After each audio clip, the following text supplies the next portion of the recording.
Bom dia, boa tarde, boa noite. Começamos agora mais uma aula de linguagem jurídica do curso de Direito da Faculdade de Embu das Artes.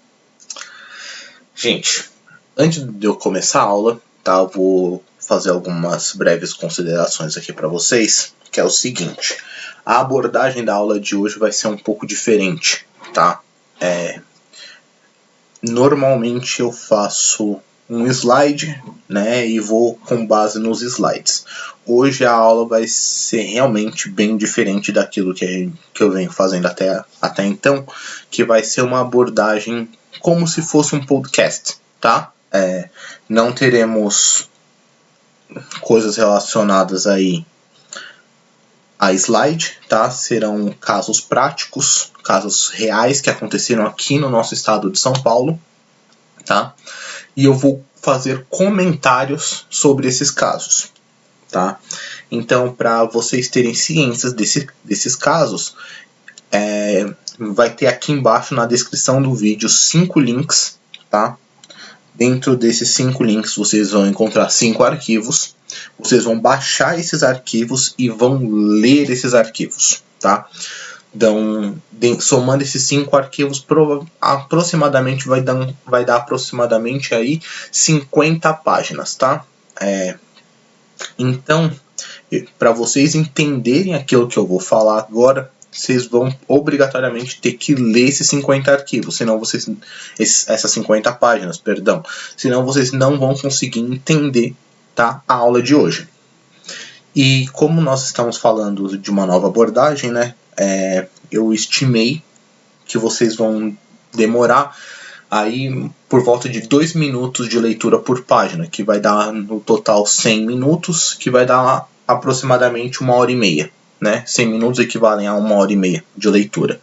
Então a aula de hoje também vai ser curta por conta disso, tá? Essa é a terceira gravação que eu estou fazendo. As outras 2 deram errado, uma cracou e a segunda eu perdi o áudio. Então essa é a terceira gravação já que eu estou fazendo desse mesmo vídeo. Vamos ver como vai sair agora, né? Então, sobre a abordagem da aula de hoje, eu recomendo que vocês pausem o vídeo agora, tá?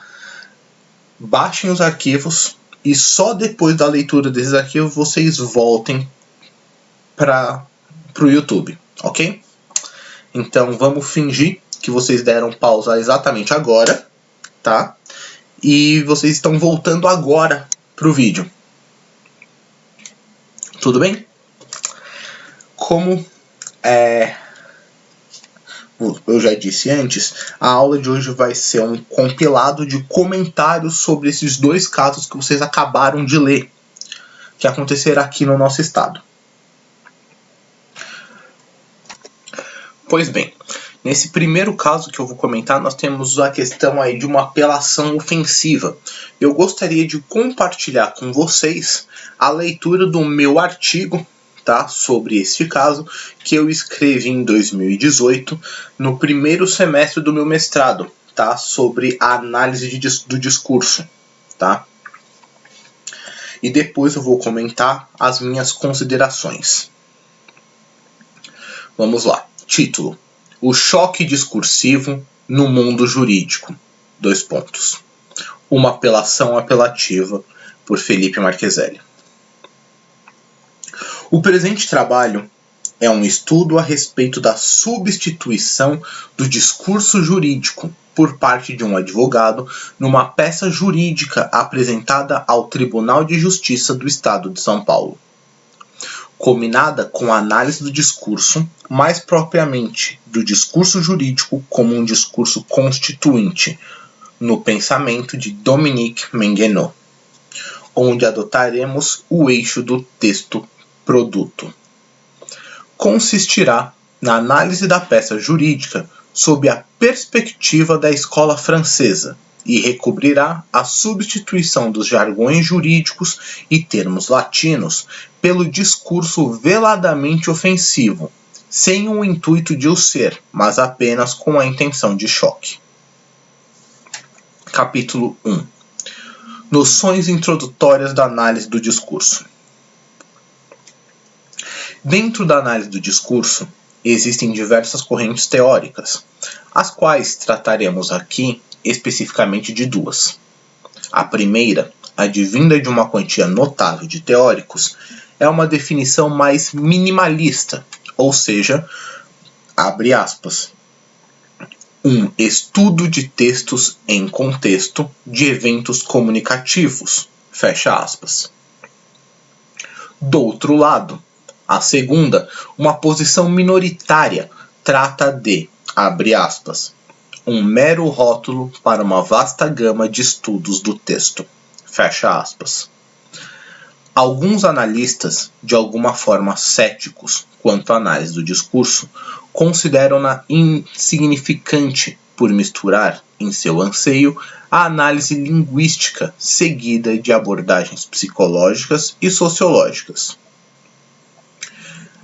Dividem esses analistas em dois tipos. O primeiro, que se interessa pelas propriedades do discurso, mais voltada para conceitos e métodos.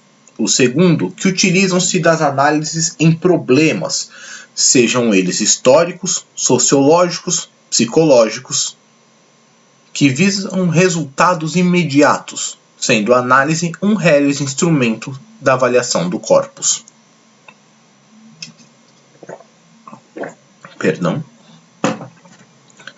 Para Menguenot, abre aspas, a análise do discurso atinge algumas ilusões fundamentais dos falantes. A ilusão de estar dizendo o que eles têm intenção de dizer. A ilusão de que o lugar de onde eles falam não é constitutiva da significação. Fecha aspas. Após atingir essas ilusões, que podemos dizer são cooperativas entre os falantes, é importante remeter que a análise do discurso pretende entender a retroflexão do texto com o lugar social. Entender o lugar social como um meio de fala, não necessariamente um lugar físico, mas também em abstrato. Cabe à análise do discurso não a organização textual, mas sim a articulação entre texto e lugar social, através do gênero discursivo. Resulta, para a análise do discurso, o entendimento de sua esfera de atuação, não ser por ela em si mesma determinada, podendo então atuar nas esferas de outras áreas. Cabe então ao analista do discurso não trabalhar apenas com o discurso, mas sobre todo o aparato comunicativo, que envolve o discurso, o lugar social e a organização textual. Remete-se então à análise do discurso às questões conflituosas nas esferas sociais e ideológicas. Na esfera que é abordada, o discurso jurídico. A análise do discurso é então utilizada na seara do debate. Menguenot diz que o, abre aspas, estatuto do discurso jurídico, por exemplo, está longe de estar claro, fecha aspas. Mas, ao olharmos adequadamente, o discurso jurídico, bem como a literatura e a religião, também compõem-se à esfera de discursos constituintes. E aqui eu vou fazer um parêntese para explicar para vocês o que é um discurso constituinte. Discurso constituinte é um gênero de discurso composto por discursos que abarcam várias esferas discursivas e que são, abre aspas, facilmente transferíveis de um para o outro, fecha aspas. Podem ser entendidos como os discursos utilizados para dar sentido aos atos de coletividade e que servem como garantia a outros tantos discursos. Tá? Feche esse parênteses. Por se tratar especificamente de um discurso que traz uma finalidade específica que imputa decisão e, de certa forma, a consideração feita por um de seus interlocutores é tratada quase como uma verdade absoluta, principalmente ao se tratar as tipologias situacionais e lugares sociais, como o tribunal.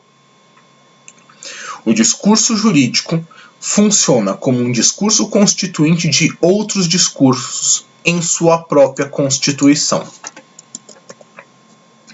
Dentro da esfera dos discursos constituintes, podemos citar a hierarquia dos gêneros do discurso, ou seja, dentro da própria esfera discursiva, existem enunciados que serão melhores conceituados em detrimento de outros. Menguenot cita, para o caso do discurso jurídico, a Declaração dos Direitos do Homem, assinada em 1789 na França. Para o discurso jurídico, especificamente, temos por força de lei a destinação de quem é competente para interpretá-la, e diante disso, o presente trabalho estudará in loco a substituição do discurso jurídico pelo discurso pejorativo, apelativo, ofensivo, em uma apelação designada ao Egrégio Tribunal de Justiça do Estado de São Paulo. Capítulo 2. Um resumo do caso.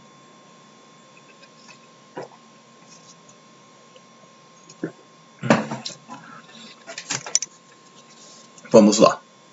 Uma pessoa, chamada aqui de autor, que manteremos em anonimato por questões éticas, fora ofendido no Facebook por outra pessoa, chamada aqui de réu, pelos mesmos motivos. As ofensas dirigidas pelo réu ao autor foram diversas, tais como, abre aspas, e aqui eu vou falar em sequência, né, todas, eu não vou ficar abrindo e fechando aspas. Você é um pedaço de merda. Além de desonesto, é hipócrita. Posso botar seu pai num júri e sugerir que ele fale sobre a conversa que tivemos na sorveteria, em que você demonstrou interesse em trabalhar comigo. Ele te defenderia, principalmente depois que você salvou a pele dele. E para finalizar, disse: te bati aqui e te bato em qualquer judicialização, irmão, a não ser que um dos seus parentes, juízes e desembargadores, interfiram. Fecha aspas. Em se tratando de direito subjetivo, como a honra, deveria a juíza do caso ter ouvido o testemunho pessoal do ofendido, autor, e do ofensor, réu. A decisão da juíza pôs-se à prova e contrária à pretensão do autor ao trazer que, abre aspas, conclui-se que os acontecimentos ora relatados não passam de desentendimentos ocasionados em razão de discórdia quanto às postagens em Facebook, em que o réu entendeu que o autor demonstrava inferioridade em relação a ele e o autor entendeu que o réu demonstrava superioridade em relação a ele, motivo pelo qual as partes passaram a se ofender. E, ante o exposto, com resolução do mérito, nos termos do artigo 487, inciso 1º do Código de Processo Civil, julgo improcedente a pretensão autoral. Fecha aspas. Diante do exposto, o autor decidiu entrar com recurso à apelação para satisfazer sua pretensão jurídica. E esta é a peça jurídica que iremos analisar. Capítulo 4. Capítulo 3, perdão. Capítulo 3.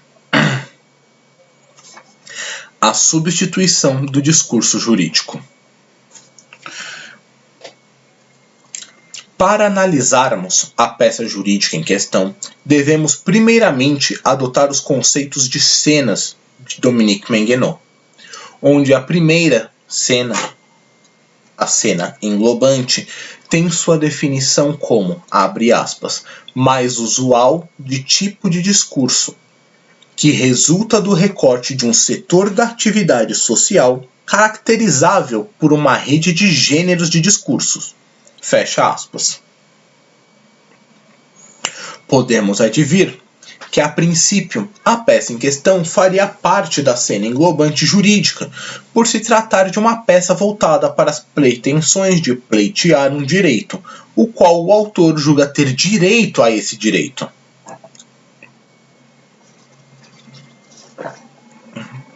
Passamos, então, as cenas genéricas que, abre aspas, funcionam como normas que suscitam expectativas, fecha aspas. Podemos substituir o termo normas por princípios, onde atuariam como regentes do discurso.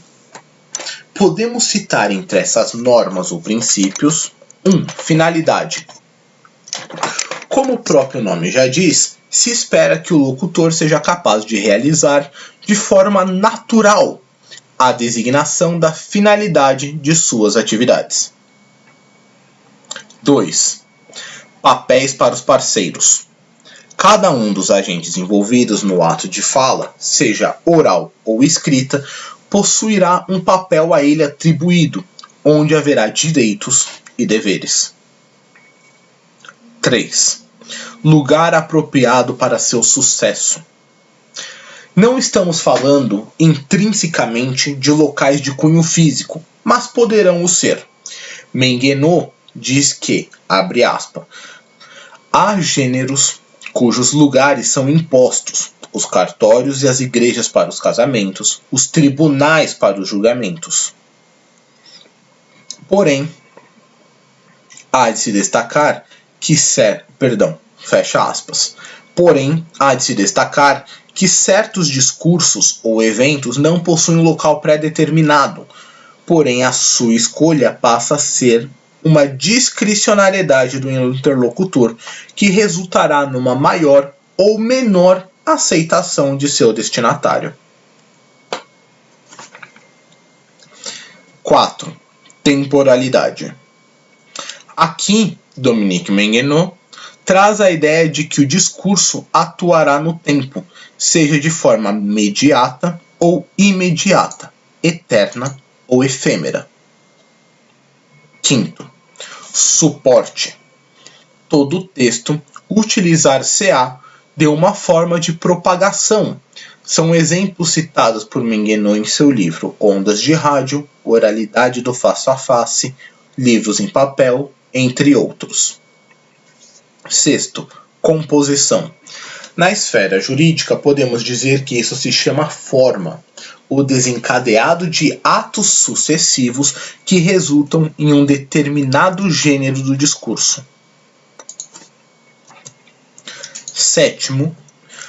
Uso específico de recursos linguísticos. Nas palavras de Menguenot, abre aspas, todo locutor tem à disposição um repertório mais ou menos extenso de variedades linguísticas, e cada gênero de discurso impõe tacitamente ou não restrições na matéria.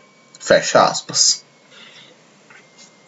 Como podemos observar, a peça em questão, quando vamos falar do discurso jurídico, atende a 6 desses 7 princípios da cena genérica, pois ele possui uma finalidade clara. A apelação serve para recorrer da sentença do juiz que o apelante julga estar em desacordo com o direito. Existem papéis bem definidos entre todos os envolvidos: o autor advogado que apelou, a juíza que for ofendida, os desembargadores que lerão e há ainda o apelado réu, que é o alvo da apelação. Quanto ao local apropriado, a peça foi destinada ao Tribunal de Justiça do Estado de São Paulo, matéria de competência, quando se trata de direito processual, e está correto.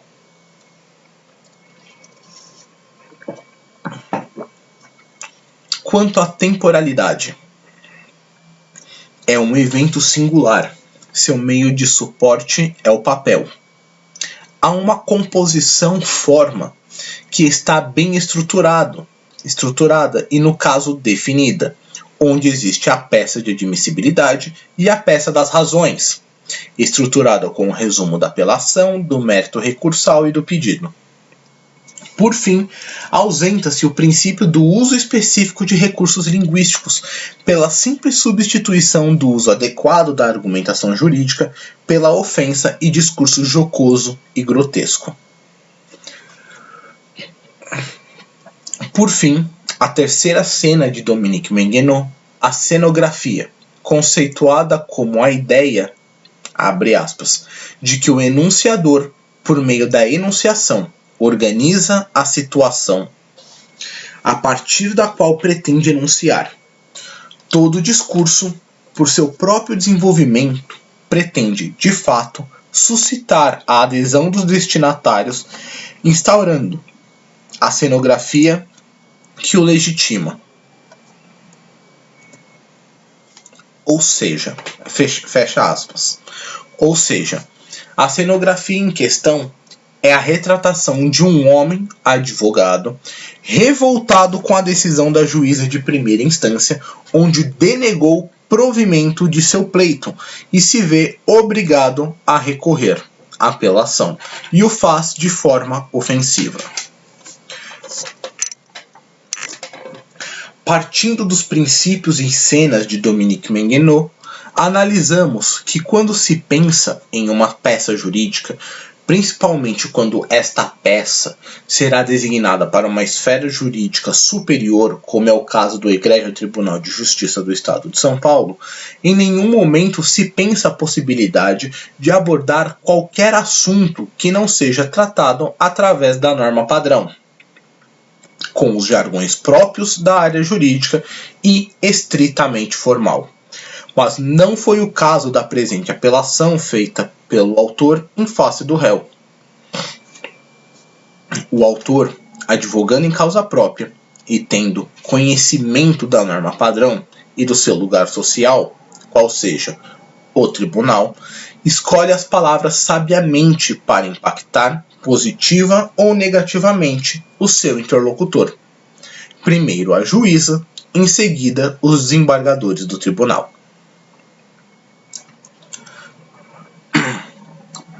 Ao adotar uma postura mais enfática e com termos chulos, substituindo os termos, jargões e argumentos jurídicos, denota o autor a sua real intenção de designar a juíza alvo de suas ofensas, tais como, abre aspas, filha da puta de toga, fecha aspas, ou, abre aspas, burra para caralho, fecha aspas, o impacto por ele experimentado quando o mesmo lhe ocorrera no Facebook. Logo, pode-se advir que o discurso jurídico impregnado no texto, mesmo que atendendo sua formalidade e materialidade, está viciado por um discurso violento, jocoso e ácido, como veremos a seguir nos trechos examinados. 1. As próximas explanações têm o condão único e exclusivo de demonstrar na prática o quão ridícula foi a sentença do processo originário, jamais de ofender. 2. Porém, essa puta ignorante que está no cargo de juíza da comarca de São Luís do Paraitinga alega simplesmente o oposto, sem qualquer fundamento a priori, tirando do próprio rabo entendimento antijurídico dissonante. 3. Como se não bastasse, essa retardada julgou o processo reticências, sendo que esta mesma imbecil argumenta reticências.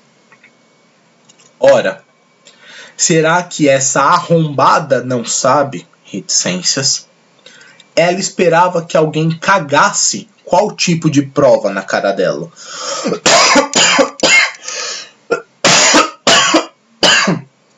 Perdão. 5. Será que esta demente reticências? O que esta toupeira com cara de prego reticências? Que juíza burra do caralho. 6.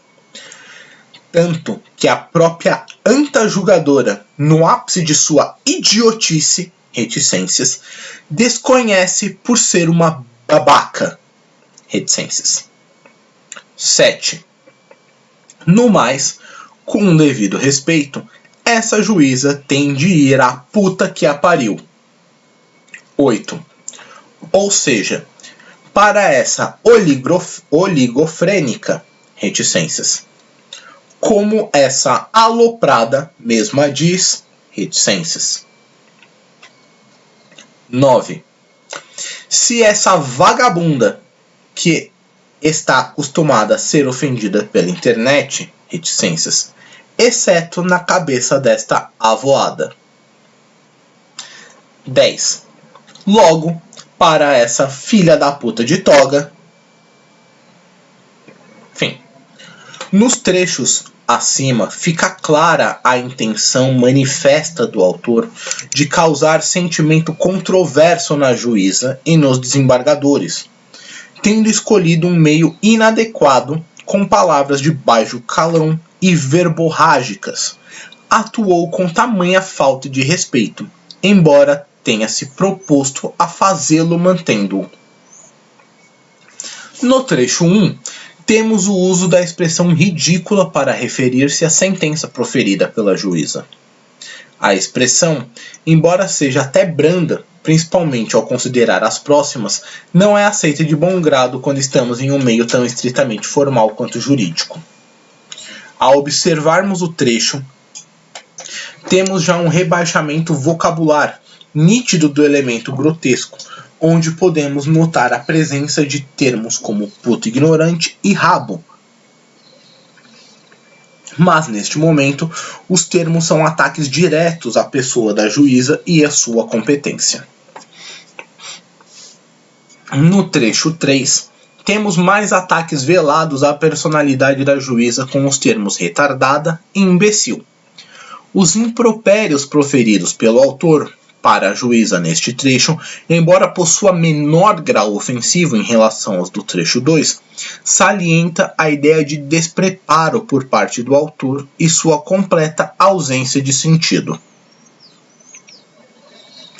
Quando observamos que no trecho 4 as palavras utilizadas são arrombada e cagasse, temos novamente um ataque à juíza, mas também temos o verbo sendo utilizado para menosprezar o sistema jurídico de provas. Novamente, no trecho 5, temos ataques velados à juíza, sendo agora também de cunho físico, como o toupeira com cara de prego, e a demonização do termo demente, onde relaciona a falta de capacidade jurídica da juíza com uma doença mental, e finaliza com burra pra caralho, apenas para fechar um ciclo de ofensas da capacidade intelectual da juíza. O próximo trecho, o 6, traz o termo idiotice, outra alusão a problema mental. Anteriormente, ele utiliza-se do termo antajulgadora, onde compara a capacidade cognitiva da juíza com a de um animal, para o mundo jurídico, um semovente. E finaliza o trecho com o uso do termo babaca, para associar a imagem da juíza como alguém que não liga para os outros. O trecho 7 mostra uma antítese ideológica com o apresentado até aquele momento. Ao mesmo tempo que diz que prosseguirá com respeito, o autor utiliza aquela que é considerada como uma das piores ofensas em terras tupiniquins: mandar uma pessoa a puta que a pariu.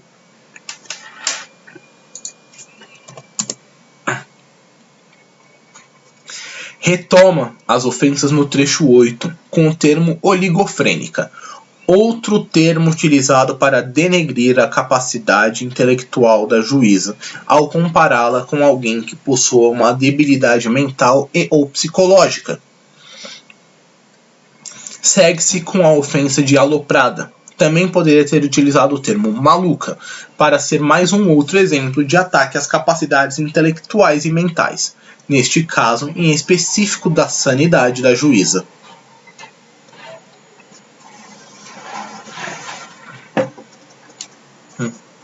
No trecho 9, finaliza com o termo avoada, retomando a ideia dos trechos anteriores quanto à capacidade mental da juíza. Mas antes, utilizou-se do termo vagabunda, que é talvez a pior ofensa para uma mulher, visto que ataca sua essência como pessoa. Finaliza, como não poderia ser diferente, o trecho 10, com a ofensa clássica e padrão de chamar alguém de filha da puta, onde, além de atacar a pessoa, ataca também sua mãe, numa clara tentativa de desmoralizar tudo que a pessoa construiu até aquele momento. Por fim, conclusão.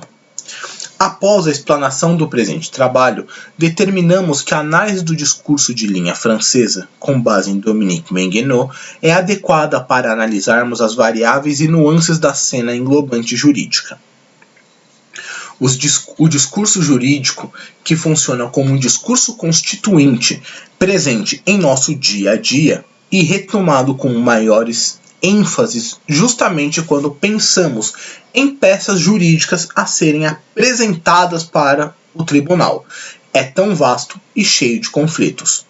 Dito isso, a peça analisada foi uma apelação apresentada ao Tribunal de Justiça do Estado de São Paulo, que tinha o intuito de reaver a decisão de primeira instância que denegou o pedido de indenização de danos morais.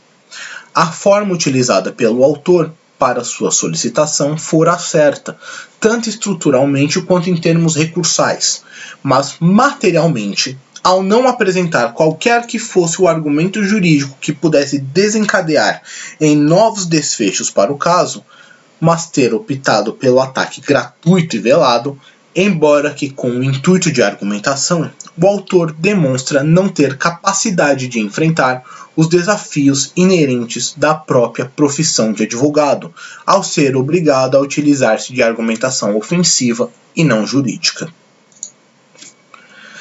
Terminei a leitura do artigo e agora vou trazer outros comentários sobre esse caso antes da gente ir para o segundo caso, né? Vocês devem ter percebido, né, que nesse caso em concreto, o autor da demanda, né, o autor do processo, ele tenta utilizar os recursos de ofensa como um instrumento argumentativo para ajudar na convicção do magistrado, da magistrada, no caso da juíza, e do desembargador, né? Ele tenta usar, ele tenta transmitir para a juíza, né, a mesma sensação que ele, enquanto advogado, sentiu no momento que estava sendo ofendido, tá? Só que acontece que o uso das ofensas direcionadas exclusivamente a uma pessoa, e nesse caso foi uma juíza, não podem ser entendidas como instrumento argumentativo. Embora ele tenha avisado que não seria do seu interesse ofender, mas apenas demonstrar a questão da ofensa, né?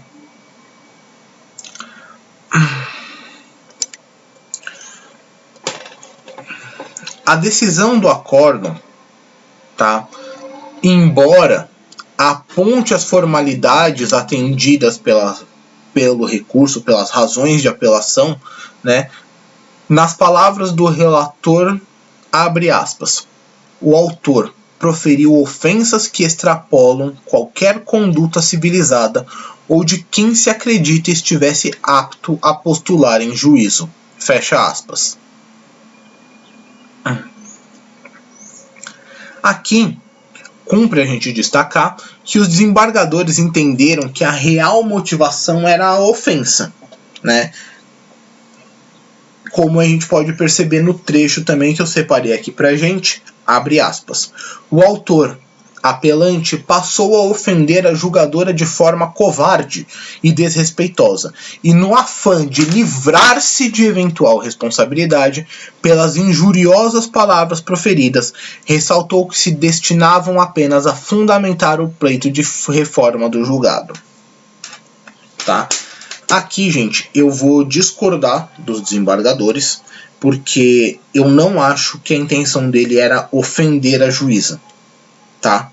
Eu realmente tendo a crer, eu acredito, eu levo a crer pela leitura de tudo aquilo, que ele tinha realmente a intenção de utilizar a ofensa como um instrumento argumentativo, tá? E eu acho que a motivação dele tenha sido a reforma. Eu não acho que ele utilizou a peça para desabafar e simplesmente ofender a juíza à torta e à direito, porque a advogado conhece as regras da OAB. A gente sabe do comitê de ética, né? Então, eu acho que de verdade ele não queria causar esse sentimento de ofensa e sim de argumentação, tá?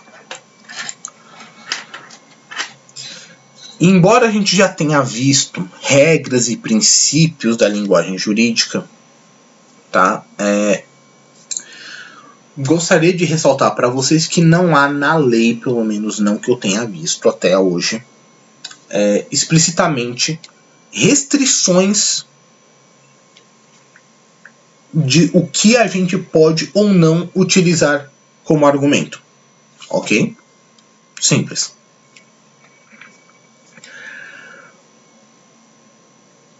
Então, eu acredito que qualquer meio argumentativo possa ser validado, tá? Eu acho que qualquer meio argumentativo pode ser válido, desde que bem trabalhado, como eu já falei para vocês ao longo das últimas aulas.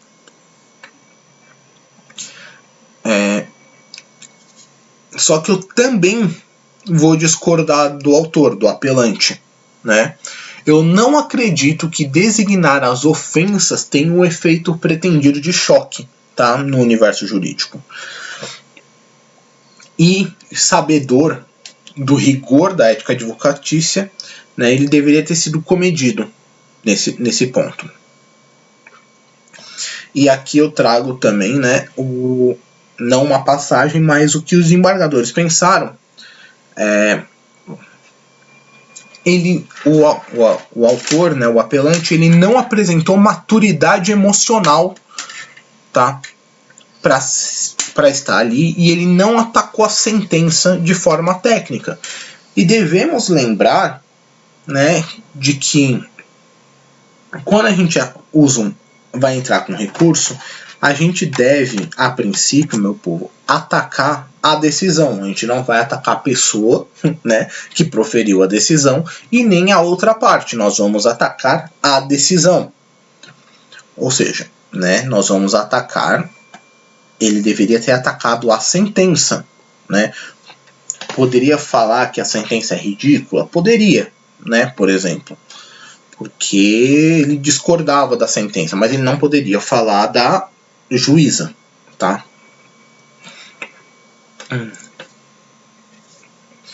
Então, e quando a gente parte para esse lado, a gente tem que lembrar também que nós devemos nos ater às tecnicidades da linguagem jurídica, tá? Ele simplesmente escreveu de forma passional. E ao fazer isso, ele ignora os elementos da linguagem jurídica que, ao meu ver, até poderiam receber as ofensas se bem trabalhadas. Tá? Ele poderia elencar as ofensas de outra forma, ou ele poderia trazer à tona como instrumento argumentativo, tá? Trazendo, por exemplo, imagine sua moral ser ofendida, sendo chamado disso, daquilo, né? Ele traria como instrumento argumentativo e não ofenderia os desembargadores, tá? Pelo menos essa é a minha visão, tá?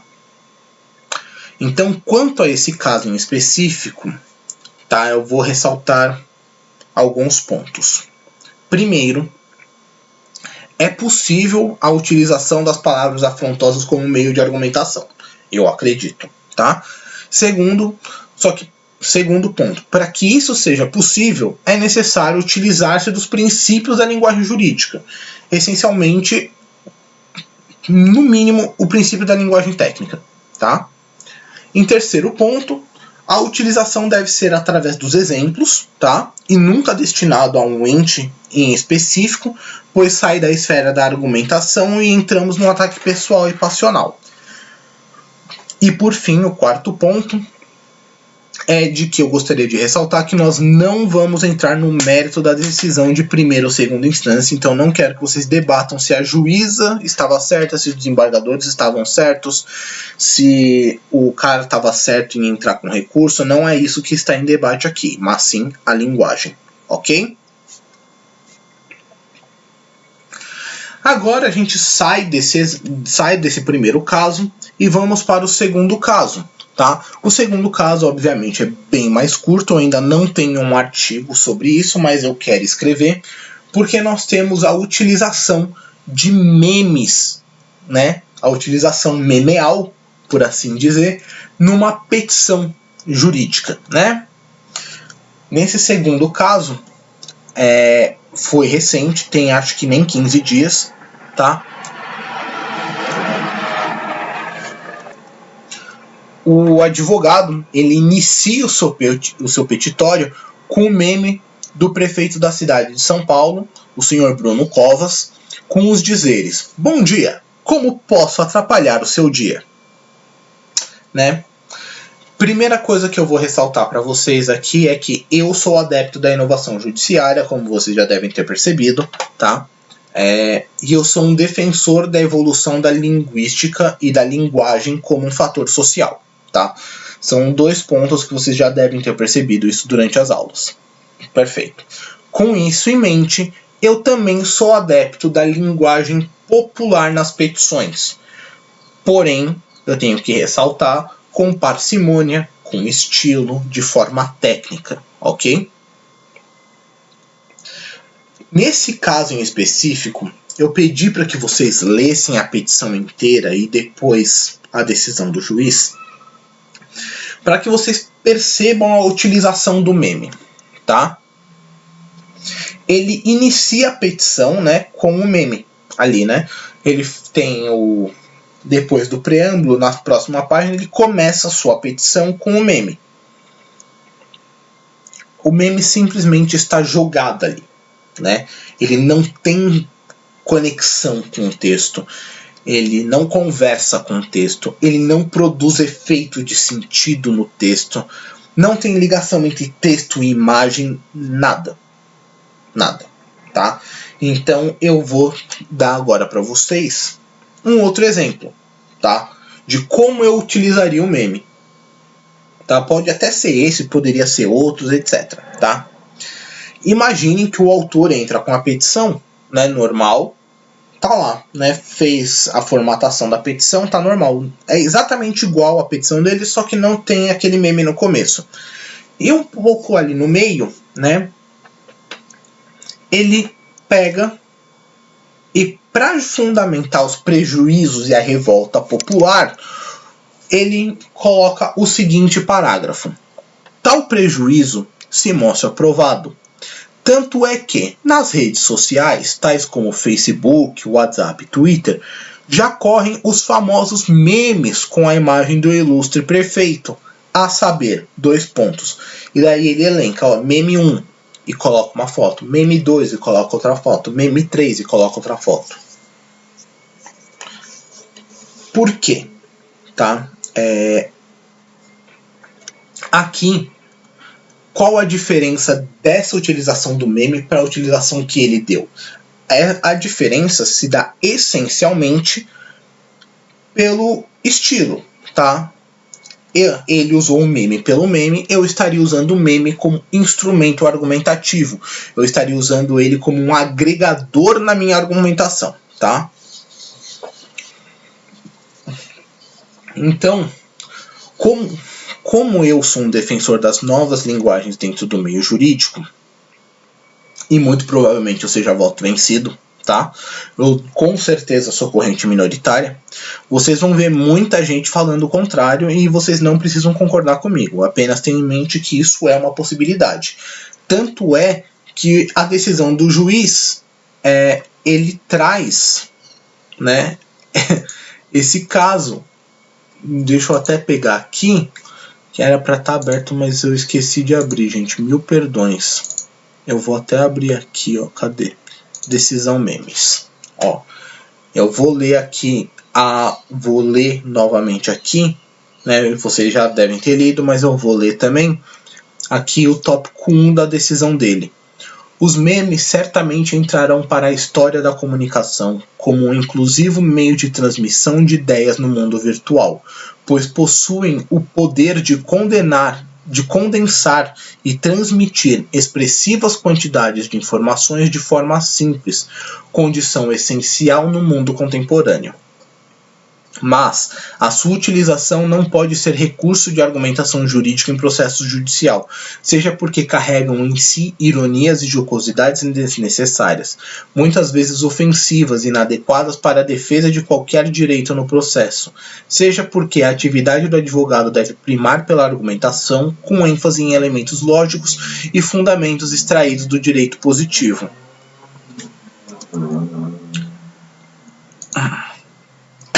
Perdão, gente.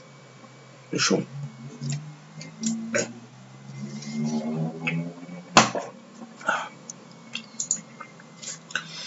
A utilização de memes e as referências jocosas ao prefeito como majestade não engrandecem a argumentação.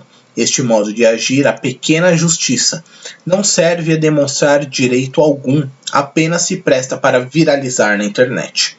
A ética profissional deve ser firmemente observada para que uma atitude como essa não fomente respostas maiores, escaladas e agravadas, rompendo as regras processuais e o respeito em debates jurídicos.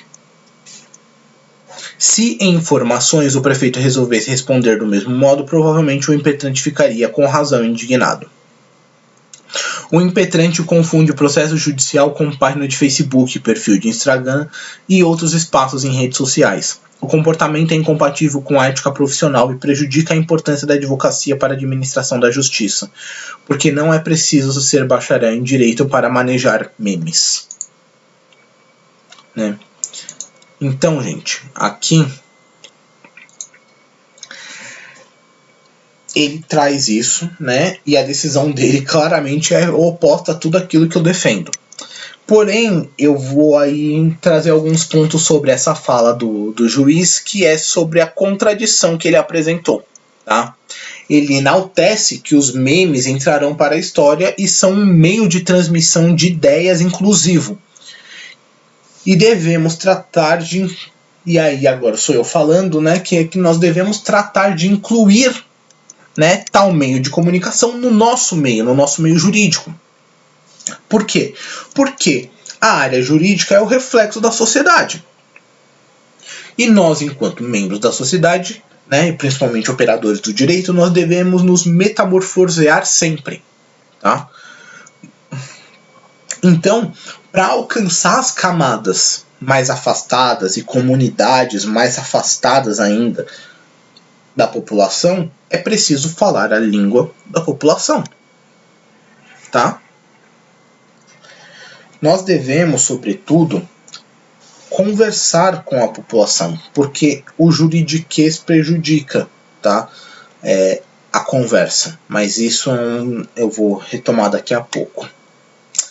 Eu quero voltar agora para o uso indevido do meme pelo autor, né?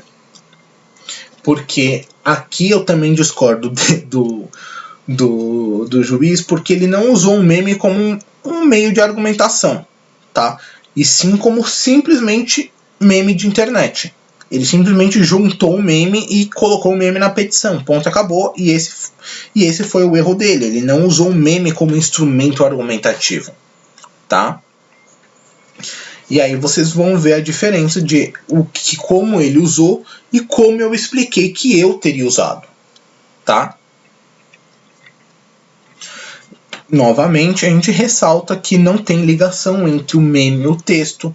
E no exemplo que eu dei, nós temos o meme como instrumento argumentativo, o meme como agregador à argumentação, tá? Por quê? Porque, além de tudo, ele traz a revolta da população para dentro do judiciário, para fundamentar ainda mais a decisão que ele deveria proferir, tá? Então, se todo mundo tem direito a acessar o judiciário, né? artigo 5º da Constituição, todos também deveriam ter o direito de entender o que o judiciário fala. E aí nós entramos no juridiquês. E o juridiquês prejudica e muito o entendimento das camadas mais baixas da sociedade. O alto nível de robustez, eloquência, né, complica ainda mais a tarefa nossa do operador do direito, que deve ser, sobretudo, um aspecto social, tá? Então, vou finalizar a aula, tá? Com esse pensamento para vocês. A aula de hoje também foi um pouco mais curta, mas utilizamos boa parte do tempo aí para leitura, então eu acredito que não tenhamos prejuízos, tá? Temos aí 50 minutos de aula agora, cravado, né? 50 minutos e alguns segundos. Então, como nós usamos aí 1h30 para leitura e nós não temos novamente a interação aluno-professor, 50 minutos é um tempo ok de aula, né? Então, é isso aí. Se inscrevam no canal, ativem as notificações e tchau, tchau.